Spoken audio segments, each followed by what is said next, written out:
Happy Monday to you all.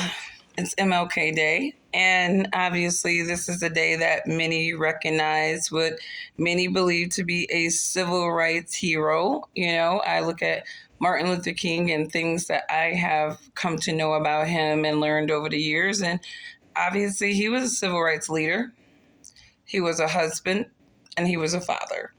And, I see different conservatives like try to poke fun at the new statue, the Embrace. And, I look at it, and obviously through different angles of art, various forms of art, you can kind of see different things from any piece of art that you look at. It's going to be subjective to the viewer in terms of its value and its meaning.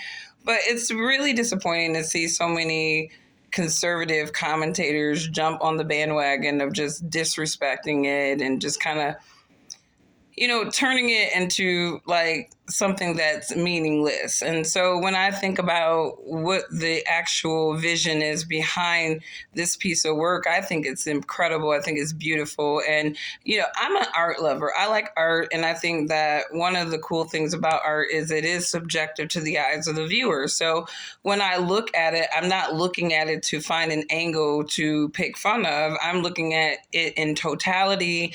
And I'm also looking for what was the intention of the artist, what was the meaning that they were trying to, put out there to people through this piece of art. And I think I think it's a beautiful meaning, right? This particular piece documents a moment that King shared with his wife, Coretta, when he won the Nobel Peace Prize, right? And, for many people, whatever political side of the aisle you are on, many people quote Dr. King because he made so many common sense statements that are just quotable even now. And but it's just befuddling that people would just try to nitpick this piece of art to find something negative to derive from it.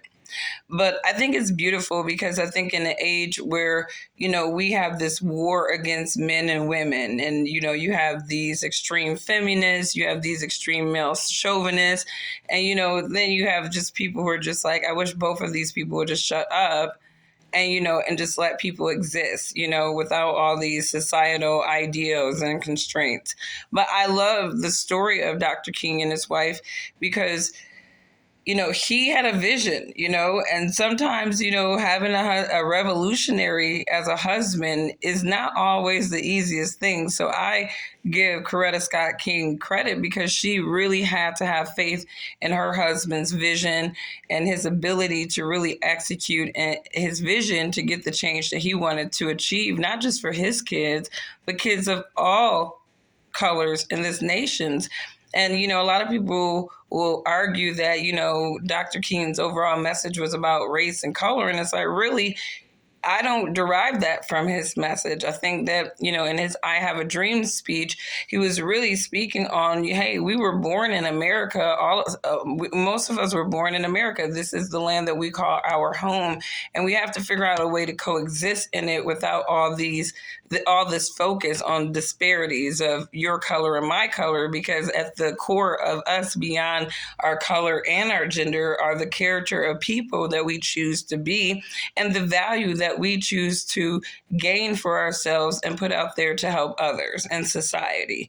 And I think ultimately King put more emphasis on the character of an individual than their color for a reason.